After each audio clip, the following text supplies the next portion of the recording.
Zero हो जाएगा। Work done by a force this in displacing a body from this to this. ठीक है, देखिए हमारे पास जो फॉर्मूला है वर्क डन का वो क्या है, एफ डॉट एस। उसमें एस क्या चीज़ है, डिस्प्लेसमेंट, या फिर डिस्प्लेसमेंट ही लिखना है ठीक से तो हम उसे डेल्टा आर भी लिख लेते हैं। डेल्टा आर क्या चीज़ होती है, डेल्टा आर होता है final position vector minus initial position vector, यानी कि R2 माइनस R1, ऐसे वेक्टर में पढ़ा है हमने। तो फाइनल कौन है इसमें, ये वाला, इनिशियल है ये। अब इसे आर के फॉर्म में कैसे लिखा जाएगा,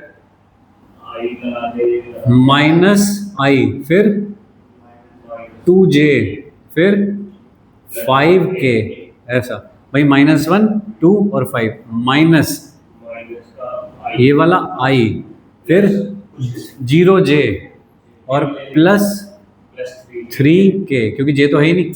अब देखिए कितना हो गया, क्या ये दोनों मिलके हो गया -2I plus 2J plus 2K, सही है। तो ये हो गया डेल्टा आर, ऐसा। तो वर्क डन कितना होगा, F dot delta R. F की वैल्यू कितनी है, आई माइनस जे प्लस 2K, और ये कितना हो गया, डॉट कर दो इसका, -2I plus 2J plus 2K के साथ डॉट कर दो। देखो भाई डॉट कैसे होता है, आई का आई, जे का जे, के का के। ये कितना हो गया -2, ये वाला कितना हो गया -2, ये वाला कितना हो गया +4 इज इक्वल टू कितना 0। तो work done by this force is 0। इसका मतलब दोनों परपेंडिकुलर हैं, तो इसलिए वर्क डन 0 है। ठीक है, डेफिनेशन समझ गए तो क्या होती है, ये है डेफिनेशन कि किसी भी फोर्स का वर्क डन लिखना हो तो एफ एस कॉस थीटा ऐसे लिखा जाएगा, where theta is the angle between the force and displacement. F S, F dot S या एफ एस कॉस थीटा, अब दोनों समझ गए। जैसे मैंने एफ एस कॉस थीटा का यूज़ करते हुए ये वाला क्वेश्चन किया कि इतने किलोग्राम का ब्लॉक है, इतना फोर्स लग रहा है, तो भैया 5 सेकंड में कितना वर्क डन होगा। तो पहले आपने एक्सेलरेशन निकाला, फिर डिस्प्लेसमेंट निकाला, फिर एफ एस कॉस थीटा में सारी वैल्यू रखी और इसमें निकाला। ठीक है, लेकिन इस वाले फॉर्मूले का यूज़ कब किया जाएगा, जब आई जे और के में दे रखा होगा सारा सिस्टम, तब इसका यूज़ होगा। सही है, चलिए अब इससे थोड़ा आगे निकलते हैं। देखिए एक सिचुएशन है ऐसे कि एक ब्लॉक है, ऐसे लग रहा भाई फोर्स F, और ये है मान लीजिए 60 डिग्री का एंगल, ये है 3 किलोग्राम का ब्लॉक, ये दे रखा है मुझको 6 न्यूटन का फोर्स। सही है, तो block displaced along the horizontal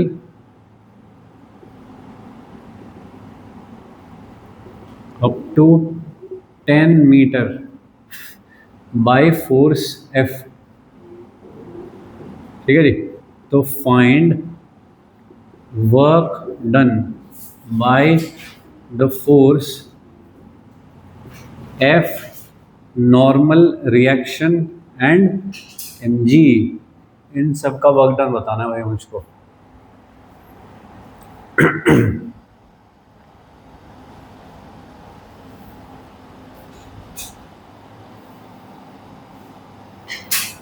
इसका मॉड्यूल लेना तुम्हें भी है ना, हाँ। देखिए डिस्प्लेसमेंट किधर की तरफ हुआ, ऐसे कितना 10 मीटर, तो वर्क डन बाई एफ निकालना है मुझे। तो क्या करूँगा, F S cos theta, F कितना है 6, एस कितना है 10 मीटर इंटू कॉस 60, तो कितना हो गया 30 joule. Work done by normal reaction. अब इसका सारा डिस्प्लेसमेंट किधर है, मुझे तो डिस्प्लेसमेंट और फोर्स के बीच का एंगल चाहिए ना, तो नॉर्मल रिएक्शन कहाँ लगेगा, ऐसे करके। नहीं, इसका वेट तो देखो नीचे की तरफ कितना है 30, इसका जो कंपोनेंट आएगा ऊपर वो कितना आएगा 6 sin 60 √3/2, तो कितना हो गया 3√3, 3√3 कितना बैठेगा लगभग 3 × 1.7 5.1 न्यूटन। तो नॉर्मल रिएक्शन कितना हो गया भाई 25 हो गया क्या। तो नॉर्मल रिएक्शन जब जीरो ही नहीं है तो इसका मतलब ऊपर उठा नहीं है अभी तक। ठीक है, तो नॉर्मल रिएक्शन जीरो नहीं है, इसका मतलब ग्राउंड के टच में है, ग्राउंड के टच में है तो बस इधर जा रहा होगा इसका मतलब। तो नॉर्मल रिएक्शन कितना है 25, डिस्प्लेसमेंट कितना हुआ है 10, लेकिन कॉस कितना 90, तो कितना हुआ 0। Work done by gravity, gravity का फोर्स कितना है 30, डिस्प्लेसमेंट हुआ 10, लेकिन क्या करूँ इन सब का जो कॉस 90 है तो 0। तो ये दिमाग में सेट रखना है एकदम कि जैसे ही दिखे कि फोर्स और डिस्प्लेसमेंट के बीच का एंगल 90 है तो तुरंत आंसर इज 0। ठीक है क्या, ऐसा फाइन। अभी देखिए एक चीज़, हमने दो तरह के फॉर्मूले पढ़े, एक तो एफ डॉट एस पढ़ा, एक हमने पढ़ा एफ एस कॉस थीटा। अब हम एक नया पढ़ रहे हैं एस कॉस थीटा। ये क्या चीज़ है, displacement of component of force, displacement along force। ठीक है, कैसे समझे, डिस्प्लेसमेंट कहाँ हुआ है ऐसे, ये एंगल कितना है 60, तो अगर डिस्प्लेसमेंट का कॉस वाला कंपोनेंट देखूं तो किधर आएगा, इधर आएगा फोर्स के अलोंग। सही है क्या, तो आप क्या कर रहे हो, डिस्प्लेसमेंट का कॉस वाला कंपोनेंट यानी कि जो फोर्स की तरफ कंपोनेंट है वो ले रहे हो। तो एक फॉर्मूला बन सकता है ऐसा कि एफ और एस का वो कंपोनेंट जो पैरेलल टू द फोर्स हो, मल्टीप्लाई कर दो दोनों को, पैरेलल फोर्स है ऐसे, डिस्प्लेसमेंट हो रहा है ऐसे, तो ये वाला एंगल है 60 डिग्री, ये है फोर्स, ये है डिस्प्लेसमेंट, तो मैं दोनों को मल्टीप्लाई कर रहा हूँ ऐसे और फिर cos 60 कर रहा हूँ। या मैं पहले ही कहूँ कि मैं इसका इधर कंपोनेंट ले लेता हूँ, वो क्या होगा s cos 60 और उससे मल्टीप्लाई कर दूँ सीधा, तब भी तो सेम चीज़ आएगी। या फिर f cos theta into s, ये कौन है, component of force along displacement, force का डिस्प्लेसमेंट की तरफ जो कंपोनेंट है वो ले लो, उसी की वजह से वर्क डन होता है। जो डिस्प्लेसमेंट के परपेंडिकुलर कंपोनेंट होता है, इनमें तो 90 का एंगल हो गया, उससे तो कोई वर्क डन नहीं होगा, किससे होगा, बस जो इधर की तरफ कंपोनेंट है। तो ये चीज़ कई बार हमारी कैलकुलेशन बहुत कम करवा सकती है, तो मैं इसे क्या लिखूँ बताओ, एफ का parallel component to the displacement. ठीक है, अब फॉर्मूला तो वही है, सेम बात है, घुमा घुमा के उसी तो बोल रहे हो तुम। ठीक है ना, अब मैं तुमको दिखाता हूँ कि इसका यूज़ कहाँ पे होगा।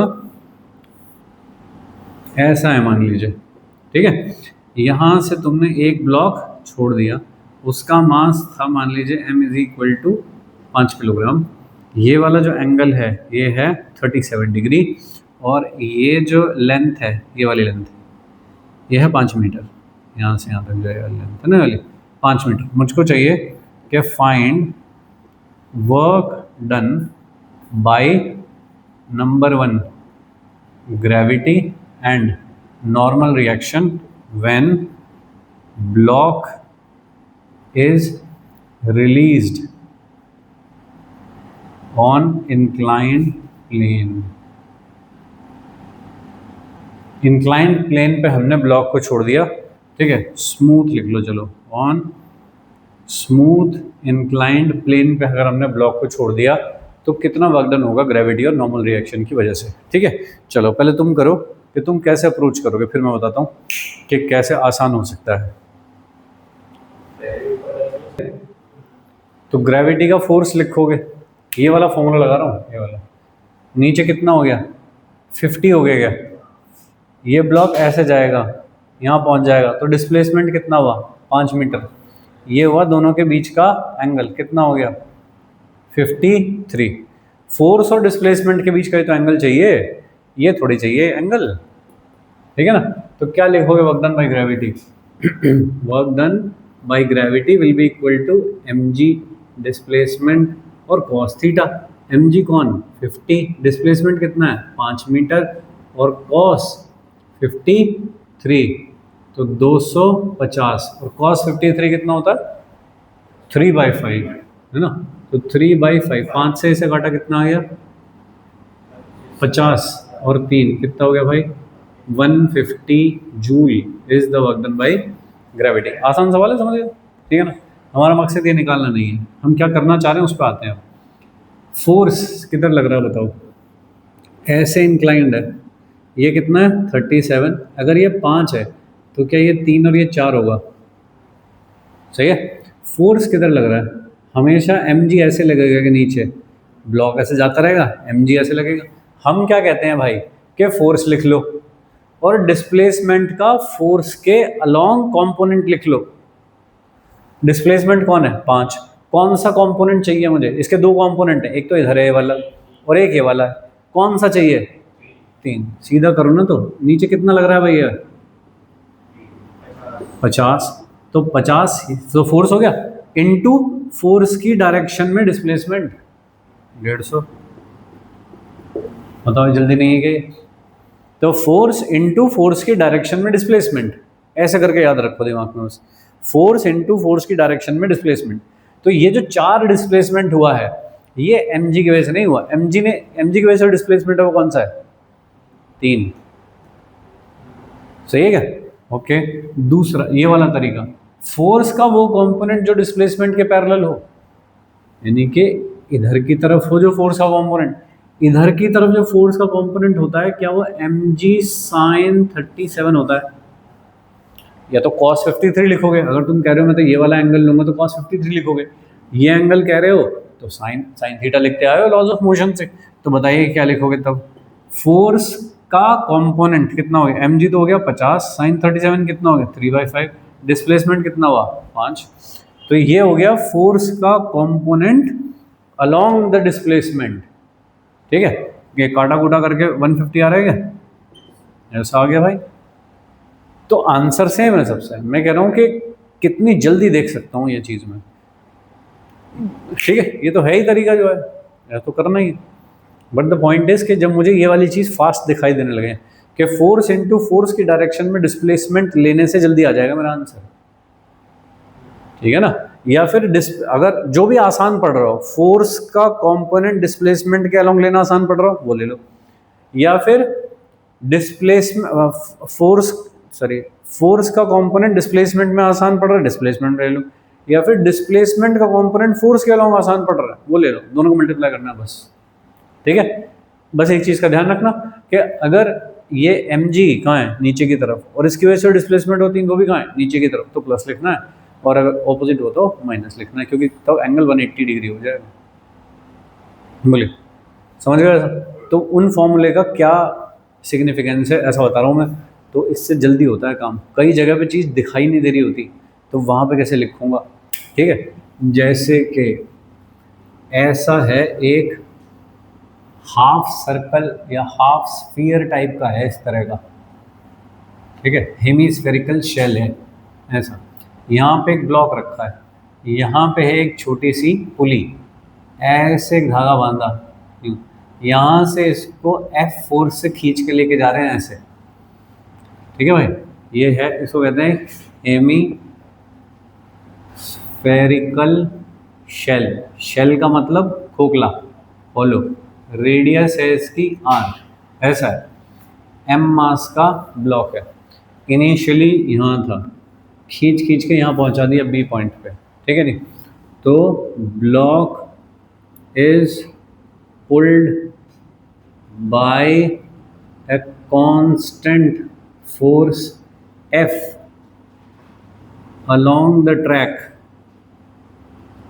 of spherical shell, ठीक है नहीं। ऐसे गया तो क्या ऐसे ऐसे होके गया होगा, यहाँ से होते हैं यहाँ पहुँच गया होगा ऐसे, ठीक है जी। From A to B find work done by number 1 gravity का वर्क डन बता दो, दूसरा नॉर्मल रिएक्शन का वर्क डन बता दो, और तीसरा फोर्स F का वर्क डन क्या होगा। देखिए ग्रेविटी का बताओ, चलो बाकी तो देखा जाएगा। ग्रेविटी का वर्क डन कितना होगा ऐसा बताना है मुझको भाई। तो पहले कहाँ था, बिल्कुल बॉटम पे बैठा था, फिर कहाँ पहुँचेगा, इस जगह पहुँच जाएगा। तो ग्रेविटी का वर्क डन कितना होगा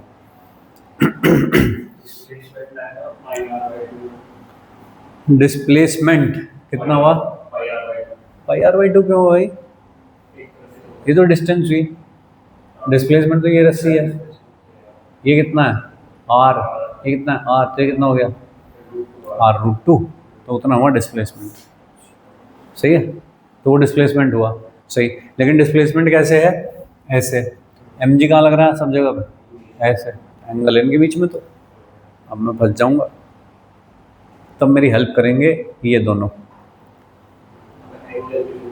नहीं पता, या पता भी है तो हर बार वेरी कर रहा है वो, तो अभी तो पता है कि 45 है, लेकिन जब ये यहाँ पहुँचेगा तब कितना एंगल बनाएगा, जब यहाँ पहुँचेगा तब कितना एंगल बन रहा हो, तो बदलता रहेगा। सही है ना, तो मैं यहाँ से करने जा रहा हूँ तो मुझे कन्फ्यूजन हो रहा है, इससे मैं कर नहीं पा रहा हूँ, तो मेरे पास बची दो चीज़ें। तो सीधी बात करो बिल्कुल कि क्या लिखना होता है बाकी दोनों फॉर्मूले से। डिस्प्लेसमेंट का वो कंपोनेंट जो फोर्स के अलोंग हो, वो वाला। ठीक है, दो तरह के डिस्प्लेसमेंट हुए हैं, एक हुआ है ऐसे, एक हुआ है ऐसे। mg ने कौन सा करवाया होगा, वर्टिकल वाला, कितना है, लो खत्म हो गया सवाल। Work done by gravity is equal to mg/r, खत्म। ठीक है, बस एक चीज़ का ध्यान रखना, mg कहाँ लग रहा था और r कहाँ हुआ है, cos 180। समझेगा, कोई एंगल देखने की जरूरत पड़ी मुझको नहीं, बस ये देखना पड़ा मुझको कि जो कंपोनेंट है mg के अलोंग वो किस डायरेक्शन में है, कौन सी डायरेक्शन।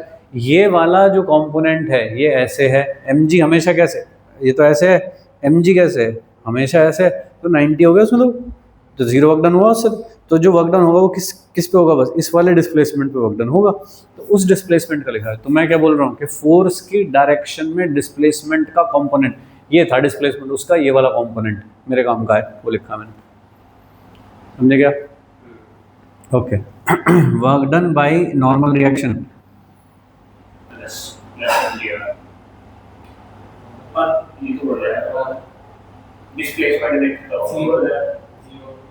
जीरो है, क्यों, cos जीरो हुआ फिर तो एंगल, cos जीरो तो 1 होता है। अगर डिस्प्लेसमेंट देखें तो फिर से हवा में उड़ेगा, नहीं हवा में क्यों उड़ के जाएगा, तो इसके अलोंग ऐसे करके ऐसे जाएगा ना, लेकिन मुझे चाहिए तो डिस्प्लेसमेंट। अब थोड़ा बुद्धिमानी से सोचो, यहाँ पे नॉर्मल कैसे लग रहा था, ऐसे, लेकिन जब यहाँ पहुँचा तो कैसे लग रहा होगा, ऐसे, जब यहाँ था तब कैसे लग रहा होगा, क्या हमेशा सेंटर की तरफ लग रहा होगा नॉर्मल, ऐसा। तो क्या ये जो डिस्प्लेसमेंट है, ये वाला डिस्प्लेसमेंट उसके परपेंडिकुलर है, ये डिस्प्लेसमेंट हुआ उसके, ये वाला डिस्प्लेसमेंट हुआ उसके, ये वाला डिस्प्लेसमेंट हुआ उसके परपेंडिकुलर। तो क्या हर एक अगर छोटा डिस्प्लेसमेंट देखूं तो नॉर्मल रिएक्शन हमेशा उसके परपेंडिकुलर रहा है, तो वर्क डन परपेंडिकुलर है हमेशा। या फिर एक कॉमन वो देखो कि यहाँ पे ऐसे था नॉर्मल रिएक्शन, यहाँ तक जाते जाते ऐसे हो गया होगा, ऐसे तो होगा। अगर मैं इन सब का समेशन निकालूं तो क्या वो ऐसे आना चाहिए, और डिस्प्लेसमेंट कहाँ है, तो उसके परपेंडिकुलर है क्या, तो जीरो। समझे क्या, वर्क डन बाय एफ, ये वाला फोर्स जो मैं हाथ से पकड़ के खींच के लेकर के जा रहा हूँ, ठीक है ना। तो बताइए, ये सिंपल काम हुआ कि मैंने ऐसे रस्सी पकड़ रखी थी, मैं हाथ से ऐसे खींच करके लेके जा रहा हूँ। बताओ मेरा हाथ जहाँ पे था वहाँ से कितना आगे तक पहुँच गया होगा जब ये ए से बी पे पहुँचा, r√2, मतलब मेरा हाथ का डिस्प्लेसमेंट कितना हुआ, तो फोर्स किधर है, इधर, डिस्प्लेसमेंट किधर है, इधर, तो कितना हुआ F r√2। बोले भाई, तो इसमें फिर लगी बुद्धि, है ना, ये जो समझता हो सही में कि वर्क डन क्या होता है वो बता पाएगा। हाँ, नॉर्मल वाला या mg वाला, ठीक है, जो सही में समझ रहा है। तुम देसी फॉर्मूले जानते हो बस कि ये जानता हूँ, जानता हूँ, फिर नहीं कर पाओगे। ठीक है क्या, ऐसा नोट करिए। हो गया, चलो एक सवाल देखो। ऐसे है एक लेवल फ्लोर, एक आदमी इस फ्लोर के ऊपर चल रहा है, वॉक कर रहा है, ठीक है। तो work done by the friction in walking A distance s कितना होगा। अगर ये ऐसे वॉक करके s डिस्टेंस तक जाए तो उसमें work done by the friction force कितना होगा और क्यों, जो भी कुछ होगा उसका रीजन क्या है कि क्यों, कैसे निकालूंगा।